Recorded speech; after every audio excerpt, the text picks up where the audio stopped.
একটি মেয়ে মডেল পান্ডা যে ছিল খুব ফেমাস, আর একটি ছেলে মডেল পান্ডা তাকে ভালোবাসতো। পরে মেয়ে মডেল পান্ডাটি তাকে বিয়ে করতে রাজি হলো এবং তারা বিয়ে করলো। পরবর্তীতে পান্ডাটি প্রেগনেন্ট হয় এবং ছেলে মডেল পান্ডাটি তখন একাই সব শো করতো। একদিন মেয়ে মডেল পান্ডার পেন ফিল হয়, তাই সে ডক্টরকে আসতে বলে। ডক্টর তাকে ইমিডিয়েটলি অপারেশন করাতে চায় আর বলে তার হাজবেন্ডকে যেন ব্লাড ম্যানেজ করে রাখতে বলে।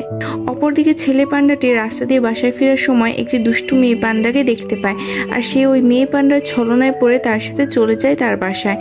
তারপর মেয়ে পান্ডাটিকে যখন হসপিটালে নিয়ে যাওয়া হচ্ছিল তখন সে বারবার ফোন দিচ্ছিল কথা বলার জন্য, কিন্তু সেই দুষ্টু স্টাইলিশ পান্ডাটি আগেই ফোন সুইচ অফ করে রেখে দেয়, যার ফলে পান্ডাটি আর ফোনে পায় না।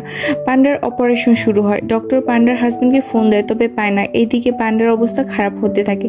পরে দেখা যায় পান্ডা তার বাসায় ফিরে এসেছে, এসে দেখে তার ওয়াইফ নেই আর তার ফোন বন্ধ।